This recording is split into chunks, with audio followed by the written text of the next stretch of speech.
Okay, good evening, everyone. Thank you so much for coming this evening, and for those joining online, we very much appreciate it. We're going to go ahead and get started, and first and foremost, Happy New Year to everyone. I wish a happy, healthy to every single individual. Thank you. Okay, just a quick overview of our agenda. The only thing that we have a little bit different this evening is we don't have a focus speaker. So it's going to be us, and we're just going to we're going to throw some ideas around of maybe what do we want to see in 2026, who do we want to see, who do we want to hear from. So if we can think about that before we get to that and have some ideas to share. Just the friendly reminder on the cell phones, and if you do need to have a discussion, please, if you could go outside so that we can just continue with the meeting. So with that, Steve, can you give us an update on the treasurer's report, please? I'm going to try and get over here by one of them so I can see it. Oh, of course, I'm not standing in front of the camera, but that's the way it's going to have to be. So this is the treasurer's report. This is the income statement for the month of December only, leading up to a full year's financials in the next page. But we had $419 worth of income. That was composed of $105, if I'm not mistaken, in interest income on the assets that we have invested, and the remainder, so that would be $315, something like that, was from cash deposits, and that's really from people renewing their membership or potentially new members that have come in. So $419 worth of income. We had two expenses. As I say each month, we pay the church $100 every month in order to use the facilities for these meetings. And then we had a $43 expense for GoDaddy, which is what our website manager, if I'm not mistaken. So $143 worth of expenses. Our net income for the month of December was $276. On a year-to-date basis, so this is what I will eventually in the next couple of months take to the person who does a basic audit of the information and make sure that there's nothing funky going on. So we had income of a little over $5,600, composed of $2,500 in interest income and membership dues of $3,130. That was offset by expenses that are $3,836 roughly. Point out, as I usually do, two big expenses. One is the facilities expense. It's $1,200 for the year. Obviously, $100 a month. That's how you get there. And then we have two insurances that we hold. One is for directors and officers liability, and the other is general liability insurance. And that cost us $1,366 in 2025. So in the end, we have net income of $1,793 on a year-to-date basis. And as I said, the requirement is that by the end of March, I take this to CPA. CPA looks it over. I give them, the financial statements from the bank and all of that stuff, and they essentially opine. It's not an official audit, but it is just a review to make sure that what I put on paper for you is reasonable, accurate, and above all true. And then the next page. So. I always run this calculation. If you're here every month, you hear me say this. The board has basically asked me to keep roughly $10,000 in available cash. And so we have a money market and a checking account at Truist. We have a money market and checking account at First Horizon, and then we have the cash box. That number right now is $14,191, so I'm above the $10,000 required by the board, as I have said at previous meetings. Part of what I'm trying to do is I'm trying to set up our assets in a way so that every month we have some maturities coming off of the portfolio, and that will allow us to take this cash that's kind of sitting around earning, less money than our investments are, and really get that moved into higher earning assets. So, I would expect that as we get the portfolio actually built out by maturities, that, we'll take the requirement by the board for $10,000 worth of cash maybe down to $5,000, because I would expect that we'll have another $5,000 or $10,000 maturing every month out of the investment portfolio. So down below is the investment portfolio as it stands right now. We have 2 CDs that are maturing at Truist at the end of this month, one for $20,000 and one for $15,000. And as you can see, and maybe you really can't from where you're sitting, but I'll tell you, we have, at this stage of the game, we have maturities in January, February, March, April, nothing in May, but in June, July, October, and December. I say that because what I'm trying to do, as I said, is trying to get basically a ladder where every month we have some money maturing. So I'm going to be working on those 2 CDs that mature at the end of this month, break them down and try and get them invested in the months where we don't have money maturing.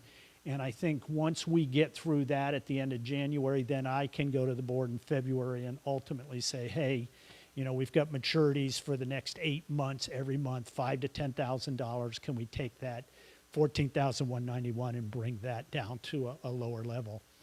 The second thing I need to tell you about is you're going to see in there up until, I don't know, I guess I brought the concept to the board middle of this past year.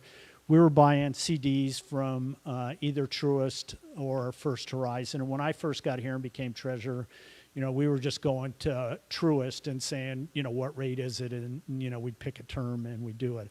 I introduced First Horizon just to kind of make some competition out of it.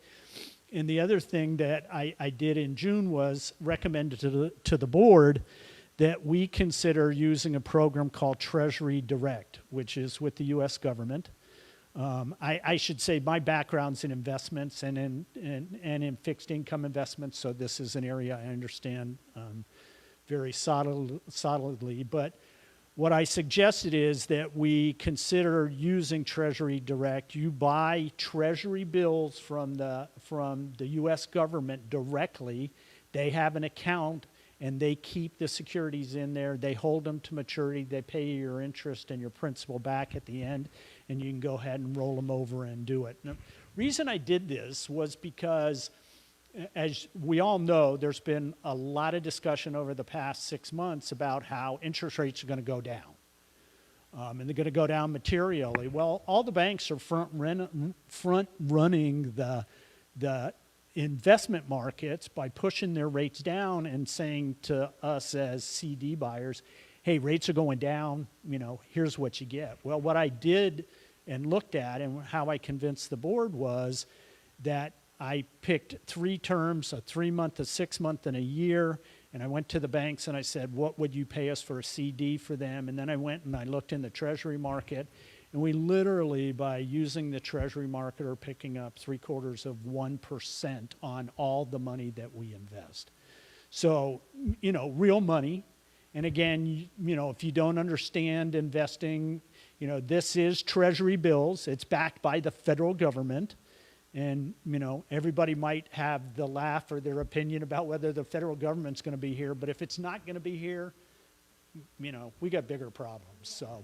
So the reality is on top of convincing the board that we should do this because it was in our financial interest, I wrote an investment policy for the board that, basically puts up the guardrails for what we can do, not only with our CD investing, but with our Treasury Direct investing. So we can never go out past 13 months. I wanted to go out to 12, so I just said 13, but we can never go past there.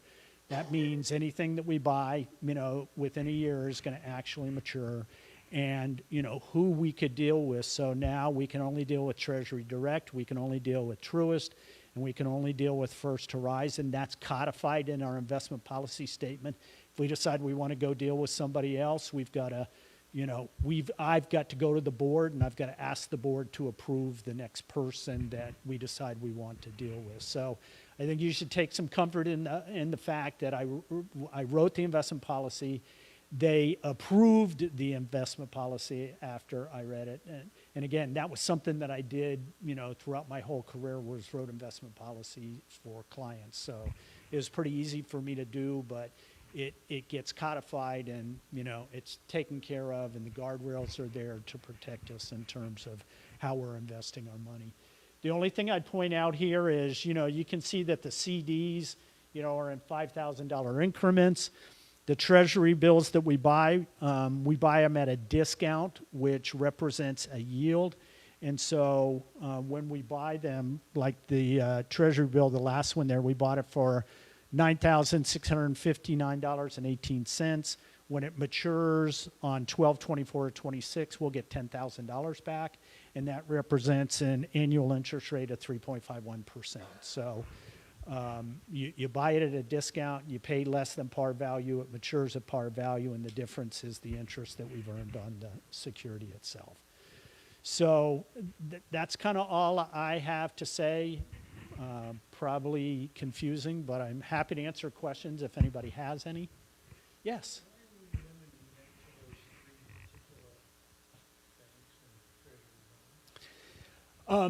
Because when I did this for my career, they paid me. Reality is you can only deal with so many people, or it becomes a full-time job. I mean, I could go to the Bank of the Ozark and I could get, 4.5%, but the amount of paperwork and the amount of effort to do it is just not worth it. You could argue, could we take one off and add one on? I think realistically, the 3 is about the most we can deal with. But I'll tell you this, the 2 banks that we deal with now, whenever we want to open up a CD, 2 or 3 of us off of the board literally have to go into the bank. And so it's not a full-time job, and it's what we can deal with realistically, I think. Good question, though. Yeah, good question. Anybody else? Thank you so much. Yeah. Very informative. Okay, our next topic is the minutes from December, which there was a link in the email if you got that earlier today. And I don't think even anybody that has the best eyesight could possibly read this tonight. But hopefully you've read it, and we're really just looking for a motion to approve. Second? Okay. Any opposed? All right. Hey, then. Chris, I just want to mention, because I did promise the membership that I would begin doing this. It obviously came out, and you had the chance potentially to go look at it today based on the email that Nadine sent out. But the truth is, I am trying to post it to the website 2 weeks in advance of this meeting. So, we're not always going to send something out 2 weeks in advance and say, hey, it was just posted. But know that anytime you want to look at it prior to coming to this meeting, you can just go to the GPICA website, and it should be posted there. There will not, so it will definitely be there 2 weeks prior to the meeting, but there will not be a notification that it's been posted. Is that right? Yes. Okay. That is correct. It depends on whether, it's in her cycle that she's going to send something out. Obviously, the notification came yesterday when Nadine sent it. Right. But I mean, so I just want to set the expectation Yeah, that it'll be there 2 weeks before. Yeah. Yes. Okay. Yes. All right. Absolutely. Okay, then it's back to you, Steve, and your team for some updates on the development zoning. Okay, I am going to try and get back over here. Thanks. Yeah. So this is essentially, if you were here a couple of months ago, so it was November, I think, I did a development and zoning update for Pine Island, Matlacha. Kind of showed you all the big things that were going on. I took the same exact presentation and I've updated where I found new information. I will tell you, since that meeting, which I think is just phenomenal, I had 5 or 6 people that volunteered to help me do the research, because it's a lot of work to make it happen. I did some training of people, and we found out, I'm happy to say, with everybody else's help, I found out a lot of information about projects that I thought were going one way, that there's something else going on, was called something different, you know, whatever the case might be. So this is an update. It's a work in progress. I'm sure a year from now we're going to be able to say, hey, we're even better at this. But the truth is, at this stage of the game, we've made good progress in the past couple of months, I think, and so will you. There are going to be things in here that I'm just going to flash right through, because you may not have been at the November meeting, and I would just ask, if I don't really provide an update other than just to say the name, if you want to talk about it after the meeting, I'm happy to go ahead and try and do that, but I don't want to spend a lot of time on stuff that I'm not really trying to provide an update on. So this is Orchid Cove multifamily. This is behind Publix. That's all I'm going to say. It's going to be 17 groups of houses and a pool and a rec center and all of that stuff. I'm not going to say anything more other than, you know, if you want to really see what's going on, just drive behind Publix and go look. But, you know, it's been a long time since anybody knew anything about that, and so I just put that in there in November to bring everybody kind of up to speed. The next one is Bokeelia Point, and this is a bit of an update. When I put this together in November, it was under a developmental order called Bokeelia Harbor Resort, I thought. As it turns out, it wasn't. In 2004, a new DO was issued for this property, and this is for 48-unit mobile home park, and this is at the end of Main Street, where Captain Conn's used to be. And if you've been down there, you've seen some work being done down there. They've obviously raised the seawall.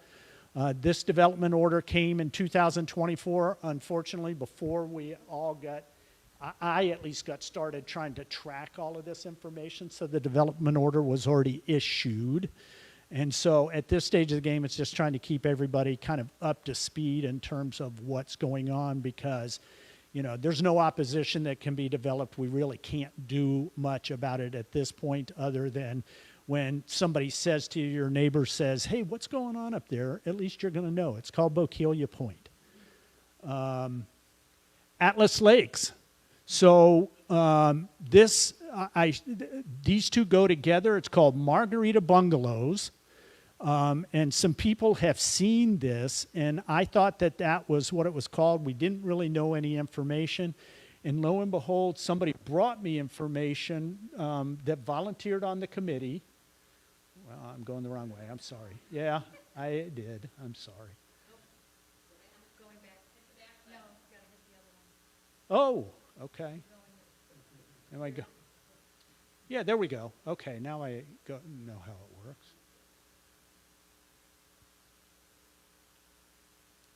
There we go. Okay. So didn't know anything really about this, didn't know that anything was going on, and lo and behold, one of the people that was working for us found this information online, and it's called Atlas Lakes, and there is a company called Terra Nova Land Development, and you can literally go to their website, and they've got project after project after project, and some of them they're in the process, they're coming, and they're coming soon. And this is kind of in the, it's coming soon. It's 111 units, if I'm not mistaken. Single family lots, yeah. And so this is the property. This is property right behind Winn-Dixie. You can see Winn-Dixie right there, the little small building in front, and this is behind it. And it's Lake Pawpaw Circle or Lake Pawpaw whatever, I don't know.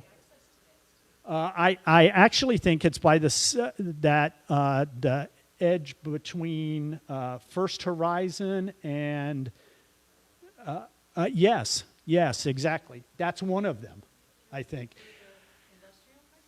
No, that I think would, and if I can just step out of the way right here. Yeah. So this says CVS right here. So this is the road right by CVS, I think. This is probably First Horizon right there, if I'm not mistaken. So there's not a lot of information. There's a development order issued. It's 111. If you look, let's see. If you look here on the left-hand side, look how dense that is. Yikes. But there is a development order, and it's obviously going to be important to try and stay behind it and see as this project moves forward. But we didn't even know who the developer was until just the other day, and I didn't think anything was going on, but now at least we have a name and a face in theory. Mike, please. Say that again? Mike, please. Asking the previous slide, that just gives the okay. Yeah, so I got Atlas, it. yes, exactly. Now, let's see, is this, okay, there we go. So Pine Island Open Storage, that's going to be on Stringfellow, somewhere, I think, right over by the water company, if I'm not mistaken. There's a development order that's been issued there. It's for open storage. Surface storage, if I'm not mistaken, and nothing's really going on there except a development order has been issued. Terra Blue Aquaculture Farms. These are the people that are using the big dirt diggers across from Winn-Dixie in the back. And it's an aquaculture farm. These people have plans for what looks like 11 ponds, and they're basically putting in 3 right now. I followed the trail for about 2 weeks trying to get them to come out and just talk to us and tell us what they're doing. And it kind of died. They've got a consultant on staff here in Fort Myers, and I talked to him and said, hey, we'd like them to come out and speak. I think they're from Madison, Wisconsin, if I'm not mistaken, and that's the last I heard. So who Entrance, though, is right there by kickstands. Yep, that is absolutely correct. But I definitely would like to know about that. And, then you start putting together the fact that we all know the shrimp farms there. So essentially that's aquaculture. This is going to be aquaculture at some point. And I just had a conversation with an individual named Megan Sorby, who Megan is the CEO for Pine Island Redfish. And that's some property that's down south, kind of by Flamingo Bay, if I'm not mistaken. And they haven't done anything. They bought the property. They're remediating the property. They are doing some stuff in Sarasota and being very, very successful at what they're doing based on what I read. And it's her thought that in the next year or two, they will start developing this property. I think they had to do a bunch of remediation work on the property just to kind of get it to county code after they bought it. And that's what they've been doing for the past couple of years. So no work's been done, but, could be a third sort of aquaculture. They are selling farm-raised redfish. They're selling into Publix, they're selling into restaurants, all different kinds of places. So at least as of right now, that's all their facilities that they're doing that is out of Sarasota, but, this is to come at some point in time. Pine Island Fire Department Station, I won't talk about that. Way Assembly of God, everybody knows, north end on the way to Bokeelia. The Little Way Assembly Church. It's an aqua church, if I'm not mistaken, big flat surface. They're going to build, I think, 3,000 square feet. They've just basically said, hey, we're going to do it. I don't even think they have their application fully in, blah, blah, blah. So that's coming, and I don't expect that that's going to be controversial at all, but just so you know, at some point in time, you'll see probably, footers going in and all of that kind of stuff. Zoning apps. So Upper Captiva Carriage Club, when I first got involved in this organization, I don't know, 3 or 4 years ago, Upper Captiva Carriage Club was the first thing that I actually saw where they came in and made a presentation to us. It kind of lingered there through COVID. They've come out the other side. We had several people from the Civic Association that attended the HEX hearing, what's called a HEX hearing, which is the final hearing to make a determination as to whether the project should go forward.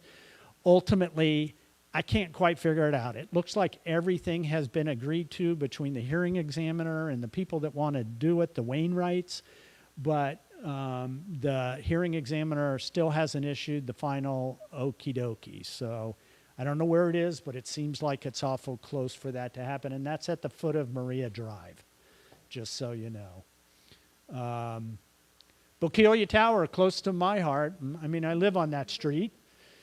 And so today was the balloon test, or not even the test, but it was the balloon. So part of the land development code says that if you're going to put a tower up, you have to put a balloon up on the property, you know, that basically goes up to the height of the tower so everybody in the neighborhood can see it and say, what the heck's going on? And so that was today. I think I've said this, but the way the process works is the applicant files an application, goes to the county takes it, submits it to all their departments, and the departments look at their individual sections and make comments back. That becomes an insufficiency letter that goes back to the people, the applicant, and the applicant has to respond like, you forgot to do this, or you didn't talk about this, or whatever. And so that can go on 1, 2, 3 times. Eventually, they get to the point where the county says, okay, it's a sufficient application now.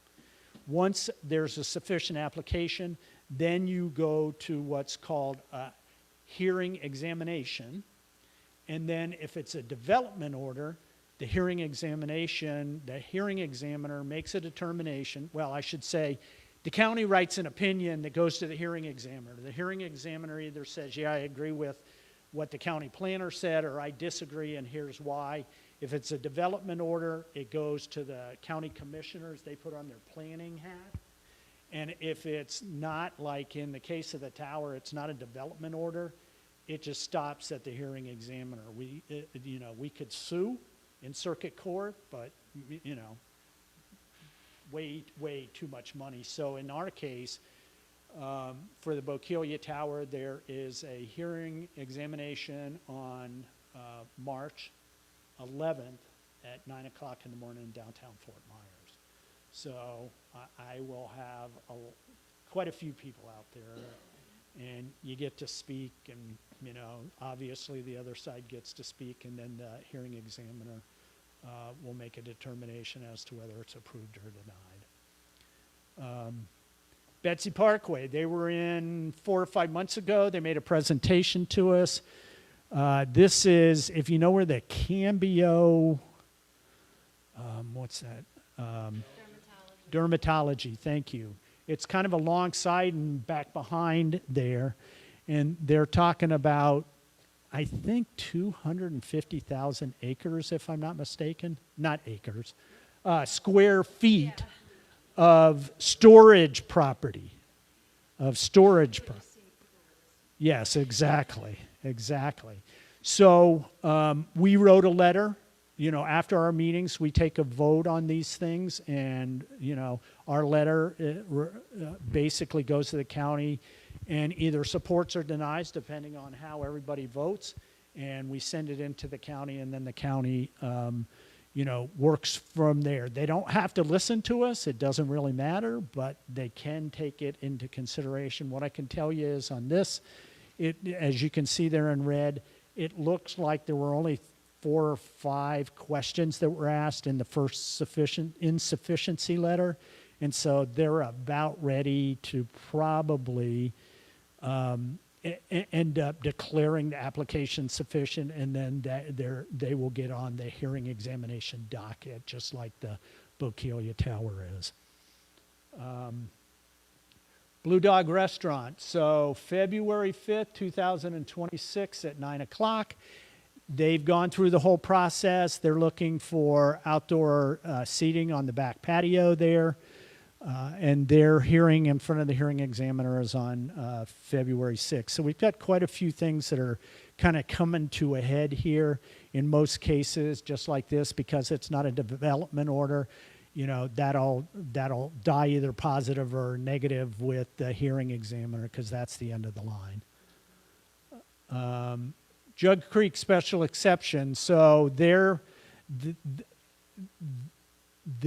are in the process of answering the first insufficiency letter from the county, and there were so many questions that they asked for an extension of 60 days, which should be up in just the next couple of days. So they're either going to have to ask for another exception, or there's going to be a ream of paper that sort of answers all the questions the county put before them.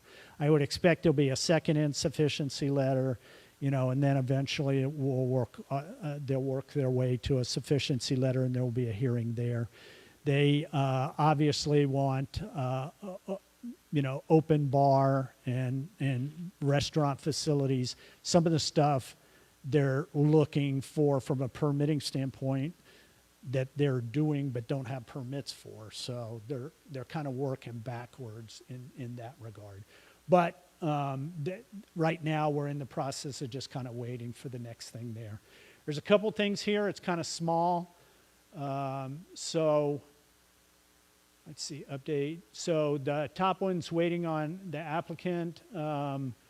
Let's see, the Ted Allen CPD, that's actually up at the corner of Burnt Store and Pine Island Road, so I don't know why it ended up kind of in the Pine Island zoning issue, but it is. So I really haven't paid a ton of attention. What I can tell you, after having done some research yesterday, trying to figure it out, is that building that used to be the, gosh, what was it? It was the Welcome Center for Pine Island, I think. They're looking to add some more space to that and have a broader number of tenants. And when I say some more space, it's maybe 1,250 square feet, and they may want to go to 3,000. So it's not like it's going to be this big monstrosity. They want to incrementally add space, and they're trying to open it up to more diverse type of tenants is what I understand. Though, again, I'm not paying a lot of attention because it's kind of off the island. So Froggy's Bar. Okay, so in this case,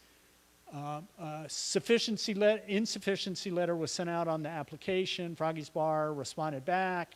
Second insufficiency letter came. Froggy's Bar did not respond within time. So I don't know how that works. That's where it's a learning thing for me. All I know is they're sort of outside of the bounds of time of when they were supposed to respond, and we'll see. Maybe they can show back up in 6 months and say, okay, we're ready to answer the questions. I don't know. But that's where they are in the process. And the Pine Island Preserve at Matlacha, interesting, didn't know this information before, but that property was bought by something called the Big Waters Land Trust. Ellen, do you know that?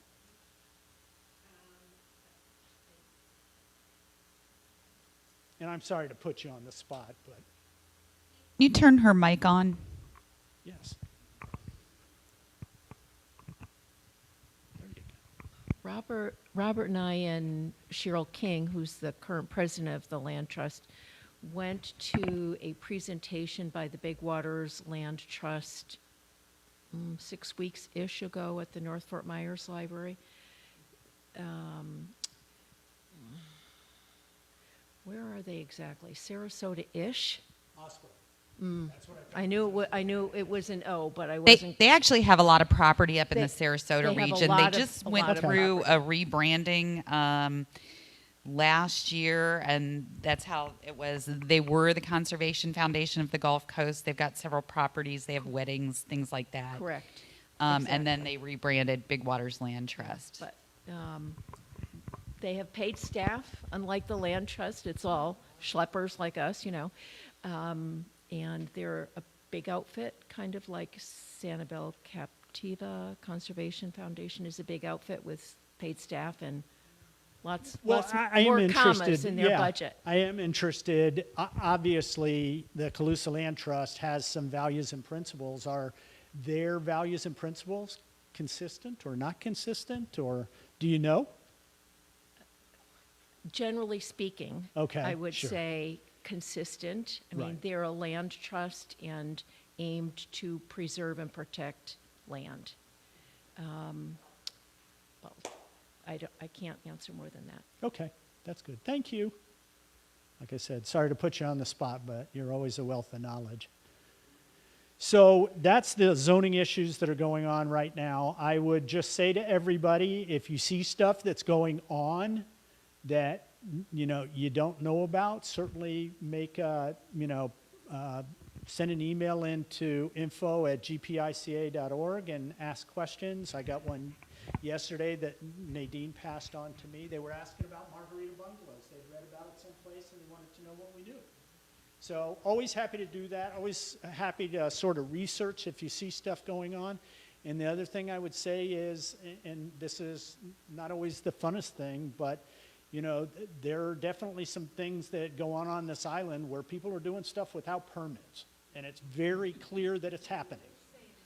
No, it absolutely. And, if I know that's happened, that's the way it's happening, I'm filing a complaint. In the next couple of months, we're going to have, what's the guy's? The guy that's in charge of, code. Yes, thank you. Thank you very much. So William's going to come in here and he's going to talk about it. He just made a big presentation to the county commissioners, talking about the things they're going to be doing and so forth and so on. And it's our responsibility. I mean, I don't always want to impose my will, but the reality is I do see some stuff that I think looks bad on the island and makes my property values decline, and I'm going to say something about it. And I'll just tell you that if you make a complaint, you have to put your name on it. It's a state law. So, I go out to the mailbox, I look both ways before I do it. But, and I don't do it all the time, but if there are things that I think are egregious or things that are just unsightly, I will make a complaint. And I'll give you another example. Somebody's got a piece of property, a house, and right across the street there's some stuff going on and there's no permitting. There's nothing there that says they can do it, and now they've staked out a house. They cleared the property, they've staked out the house, nothing. So the reality is that's the kind of stuff. Make the complaint. They have.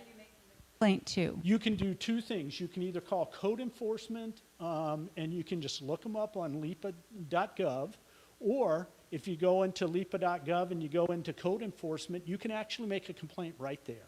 And it's a really, really easy process. It's like 2 steps and boom, you're done. You have to identify the property, and then you just have to put what your complaint is. And within 2 or 3 days, they'll send Dorothy Reynolds out, because Dorothy does Pine Island. And she, I've talked to her on the phone a couple of times, and she'll pop right out there. And if it is, they take the complaint, they turn it into a violation, and whoever is violating gets a notice. And then they take it from there. Eventually, if they don't get it rectified in a period of time, it goes to a hearing examiner. Jonathan. Please use the mic. Thanks. Jonathan Wagner, Calusa Drive. I have a question. I'm thrilled that the old Sandy Hook restaurant is Yucatan now and is booming and doing great, and it's good. It's a good spot. I mean, it's a fun place. But they obviously don't have enough parking, because they're parking all along Pine Island Road there, and I'm wondering, how did that come about? Is the restaurant just more successful than anyone ever expected, or the parking regulations are not restrictive enough? I'm going to give you my personal opinion because I don't work for the county, but I'll just tell you what I think. I think that there are an awful lot of people that go to the Yucatan who don't want to pay $2 to park for free. You know, you go in there, it's not like they say it's $8 to park your car. Go in there, you get to park for free, and you tip the guy $2 and you leave. So there are people that are, you know, running across the street, risking their lives to save $2. Just go in, you know. Paying to park, what do you? If you pull into the Yucatan, it's free parking. But, you know, most people tip people when they come out of the Yucatan when somebody goes and gets your car. Oh, the valet. you're Yeah, talking exactly. about. So the yeah, valet- they have complimentary valet, the- but you're talking about the tip. Okay. Yeah, so it's just the tip money. It's not that they're charging for that. So I think that's one thing. The thing I've learned sort of over my career looking at public is they never plan enough parking for anything. It doesn't matter what it is. You could put a fitness joint on Pine Island and they tell you need 5 parking spots because you can't really hold, you know, facilities responsible for providing maximum parking, which is what happens on Friday night at 9 o'clock at the Yucatan. So I don't think they have enough parking for maximum parking. But, you know, I hate to say it, but it's the same thing for kind of all of Matlacha. There's just not sufficient parking. And, you know, I have a bunch of ideas on my own about how that ought to be solved, but nobody wants to hear those. But yeah, that's kind of it. I think that there's a lot of people that just don't pull in there and park. And they look at the sign that Bill Price from the county put up there that says no parking past this point, and they think it's okay. They park there. The police the sheriff's supposed to be going there and he's supposed to be ticketing them. And they did, I think, 5 days after, you know, because they gave people some grace period. And then on the 6th day, it's like, psh, you know, they fly right by and they don't bother stopping and they don't bother ticketing anybody. So it just becomes, you know, it's going to be one of those things, and I hate to say it, but it's going to be one of those things where somebody's going to get killed crossing that road at 9 o'clock at night, trying to get back to their car that they left at 5, and then something will end up happening to make that right. But everybody's fighting, you know, Blue Dog's fighting the parking problem too. It's just, it's a common problem that I don't know how we're going to get away from, Jonathan. I really don't. Yes, it is. So, there we go. Okay, very good. Thank you for those updates. And as you mentioned, we are speaking to code enforcement, and we will announce when we have them confirmed for which month. So, as I mentioned at the start of the meeting, here is an opportunity for all of you to give us your ideas of what you want to hear about this year, or which department, or someone that we could approach as a speaker for this year. Anyone want to start? Have any ideas? Water quality. Okay, more so than what Commissioner Wayne spoke about. So what, could you have any further? We've got a whole bunch of different groups, captains for fresh water. Okay. The environmental groups, Okay, thank you. collusive water keepers. Very good. Thank you. Yep. What else? I would like to hear how the billion of money, federal money that came in after Ian was spent by some kind of accounting. Of the money that was brought into the county, what was done with it? Okay. Good. And just so you know, we do have Parks and Recreation is scheduled for next month. And then we have, like I said, code enforcement, and we have another group that we're looking at. Okay, so just so you know that we've got a few lined up, but neither of those two, so thank you, that was good. What else? Anything that anybody is witnessing or experiencing, or anybody online that is? Want to complain about anything? Now's your chance. Coming in online. Ellen? No, not a complaint, but I did hear a speaker at the League of Women Voters several months ago that spoke about the National Flood Insurance Policy and program. that might be a helpful thing. She lives locally, I think maybe in St. James, actually. I gave her name to Steve a while ago, so yeah. Good, thank you.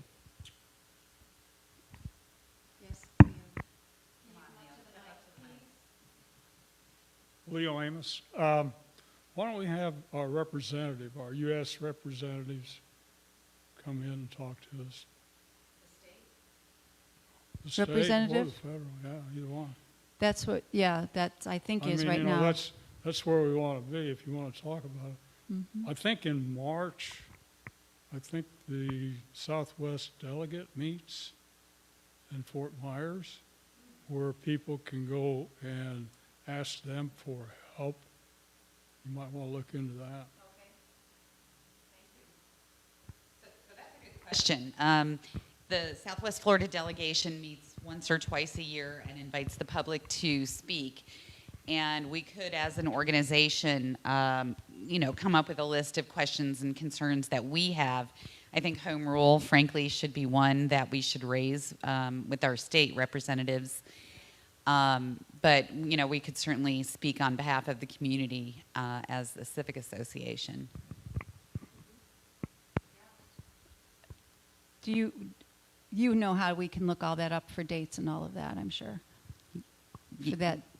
I'm sure we can find it. Yeah, They usually yeah. post it on their, their official websites. Okay.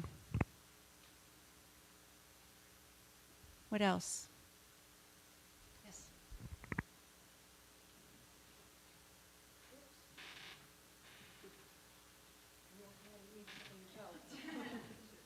Sorry. Hi, I'm Rhonda Dooley.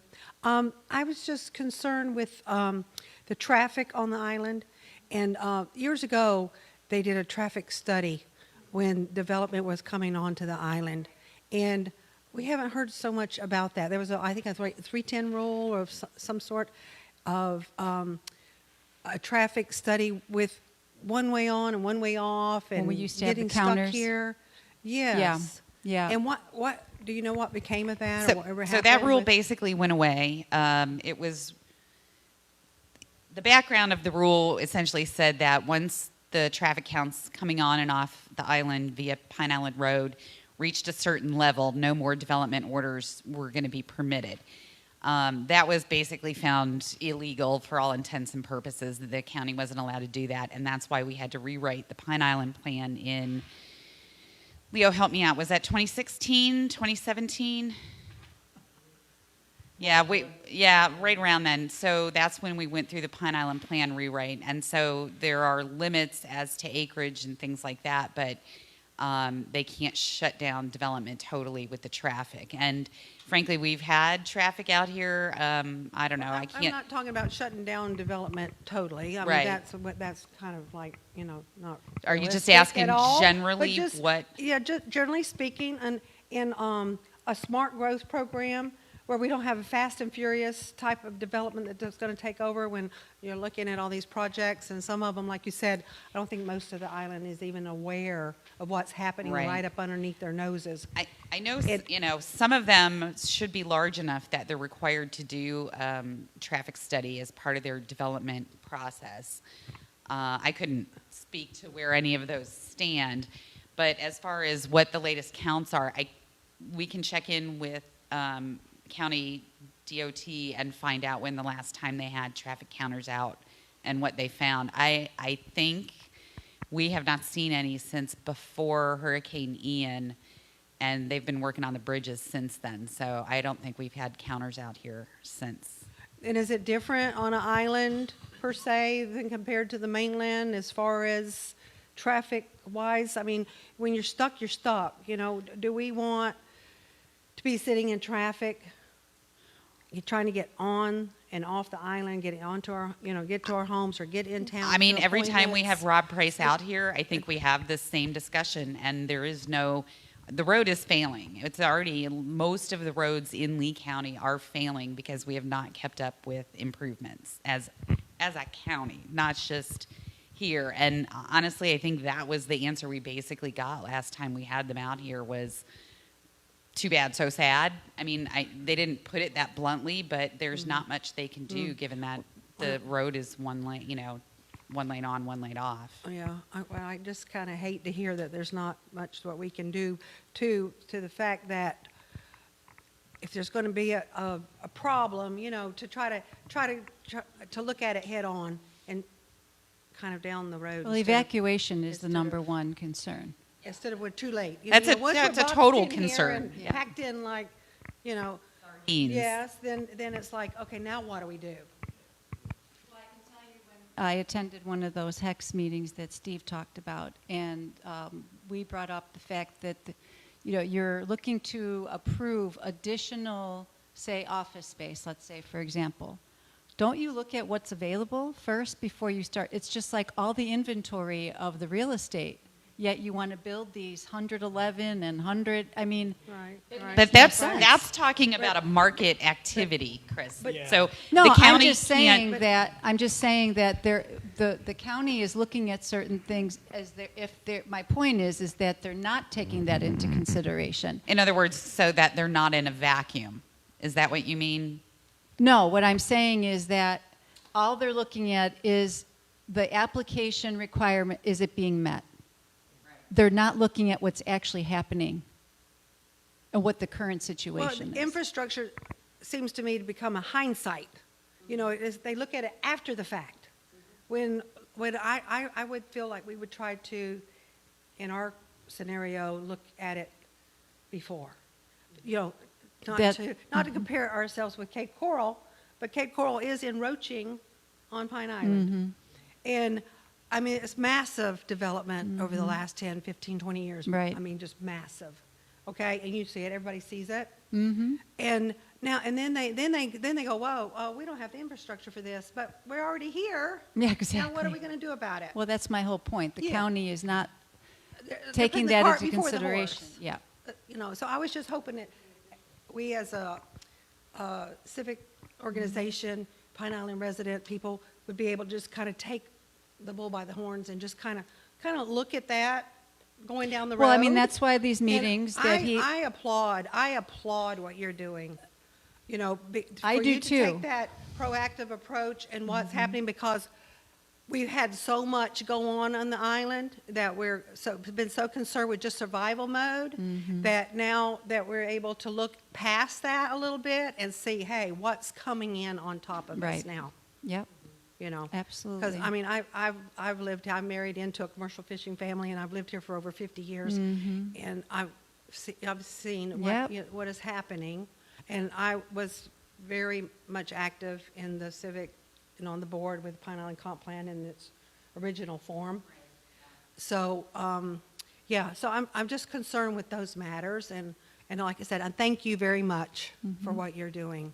Thank you for keeping us informed. Absolutely. We're going to get to this later in the evening, but think about it, whether we can nominate you to serve on our board. Well, just so you know, I just have applied to be on the water board. So the ballots will be coming out for that, so we'll see. But I plan on retiring. I've worked at Pine Island Elementary for 38 years. I plan on retiring in October, and this is one of the things, yes, I'm considering doing. Okay, so.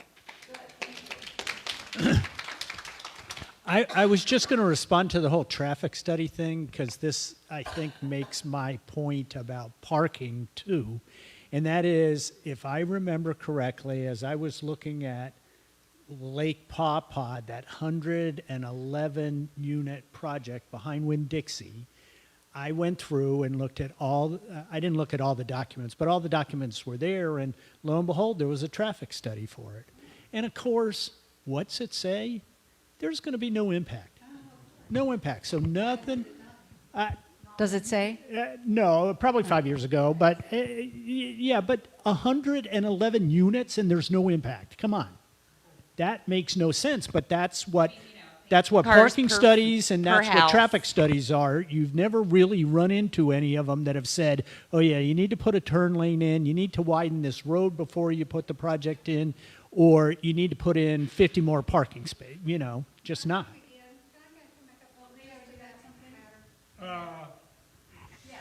Real short. One of the things that kept the growth rate down was the fact that you can't evacuate the people off Pine Island during a hurricane. I think that message has been lost because the time period is that it was not good way back when, and it's just gotten worse, especially with Cape Coral building out on all the roads for exit. The study needs to be redone for hurricane evacuation for Pine Island, as well as Mount Lachey. I was kind of put off by our commissioner when he came and spoke to us about the problem of infrastructure, when he said that we will get out of it by sales tax. I mean, you know, so what he's saying in essence is we're not going to charge the people impact fees in order to pay for the services that they're causing us right now in schools, roads, and everything else that goes with it. So we're going to be faced with this problem, and with the state looking at maybe even doing away with property taxes, I can't imagine what sales tax is going to be. We'll be looking like New York, pardon me. Well, it's amazing that you would look between the lines, Leo, but that's exactly right. I mean, charge the people that are causing the issue, not a general sales tax where we're all paying for it, because we're not the ones that came up with this next new development that's going to have 111, single-family homes on it. So, but that's the kind of stuff that gets said. He says we'll solve it with sales tax, but what you realize is that's a different group of people being taxed than the people that should be paying impact fees should be paying. Microphones. You shouldn't have done that. No, I was just going to say about Orchid Cove. Just like the traffic that will be coming down out of that development from there onto Pine Island Road, it already is. I have family that live across the street from there, and they said so many accidents are already almost happening just from the turning in and pulling out. So, and that's before the traffic even starts from back in there. And I really kind of fought that when I heard that was going to be developed, because that sat there many years with that permitting process. And however they got around that, I don't know, because that was wetlands, and that was dear to my heart, that area. And it was called Orchid Cove because my husband told me years ago when he played out there as a boy that it was full of orchids, those wild orchids out there. So I'm assuming, oh, okay, they called it Orchid Cove, so I don't know, maybe they saw those orchids in the development. But it just saddened me too. But that infrastructure with all that traffic coming out there, that's an accident waiting to happen. Yep. That's right. Well, Thank and you. I'd loove to look up the traffic impact study for Orchid Cove, and I bet I know what it says. No impact.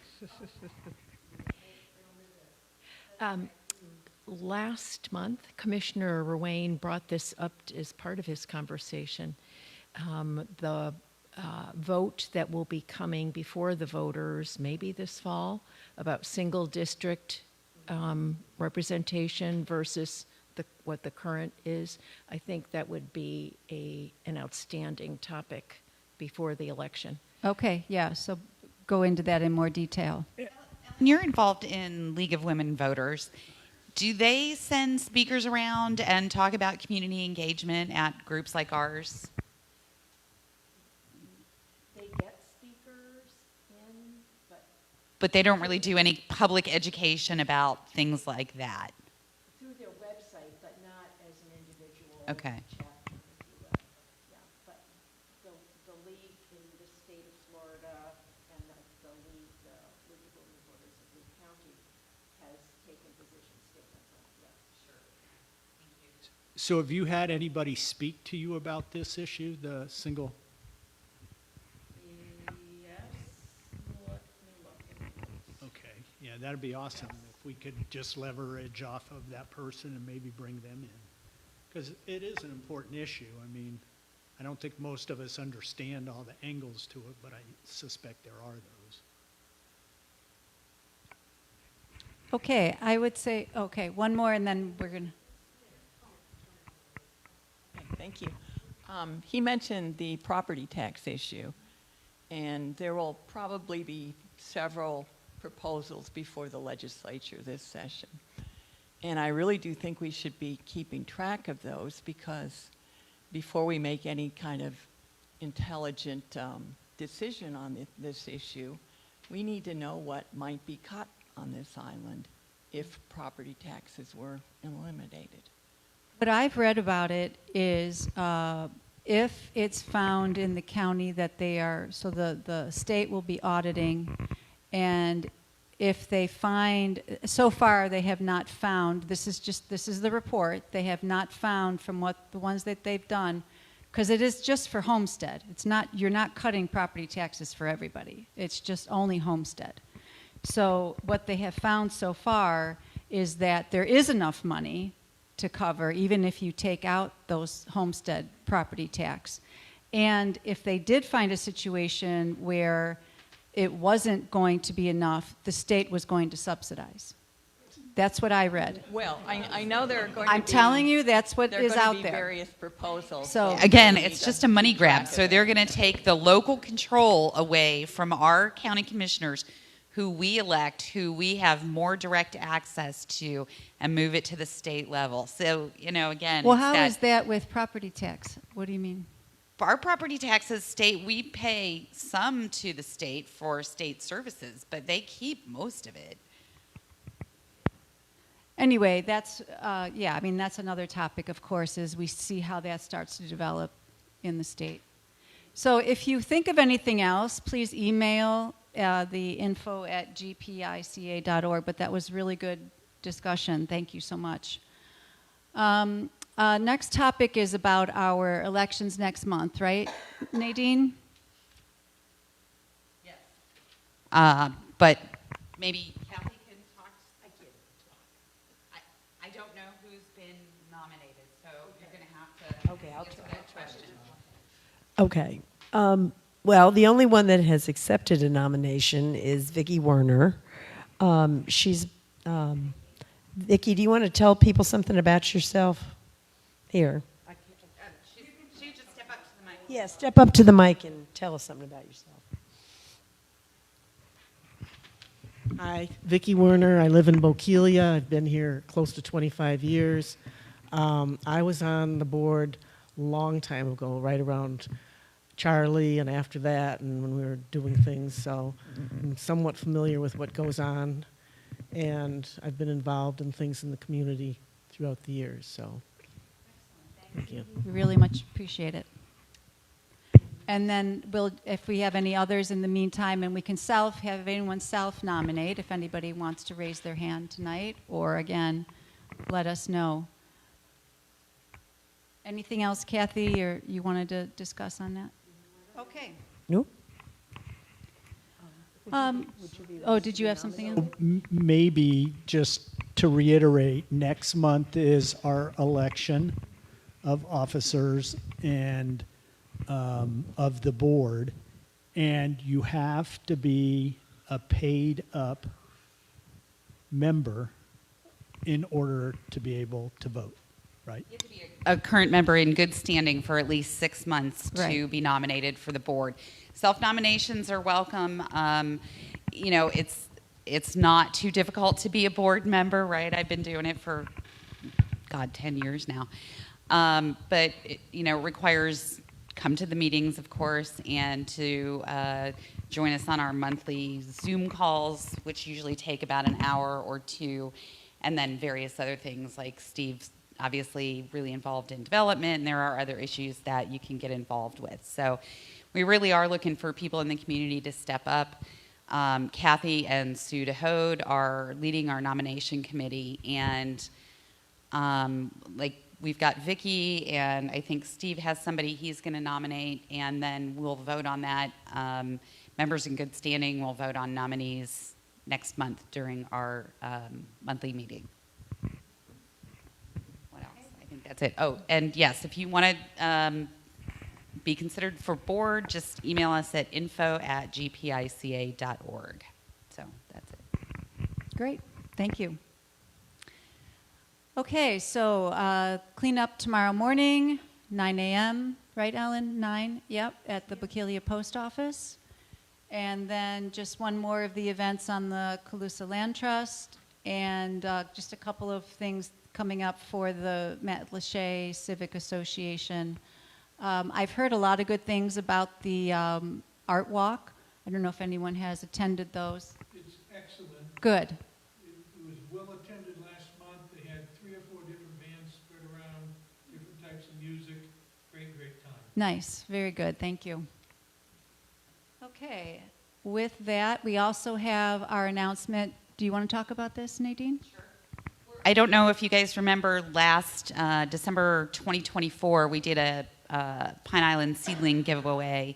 We partnered up with the Garden Club and the Calusa Land Trust, and we gave about 1,000 seedlings away. We're going to do that again this year. We're calling it Show Pine Island Some Love. We want to bring back our native longleaf pines. We're going to work with the Garden Club and the Calusa Land Trust again. We will be potting them in the morning, and then the seedlings will be free for pickup in the afternoon from 1 to 4, and you can pick them up. They're free. We're asking for food donations. They'll go to a local food pantry, but not required. And depending on how busy it is, you're certainly welcome to take more than one. We again, had really good turnout last year, gave away all 1,000. So, and we could use some volunteers to help us pot things in the morning. So please, RSVP to help out if you can. Great. Thank you. And that's Valentine's Day. Yes, it is. Show Pine Island some love. Let's put some pines back out there. I agree. Wear your red.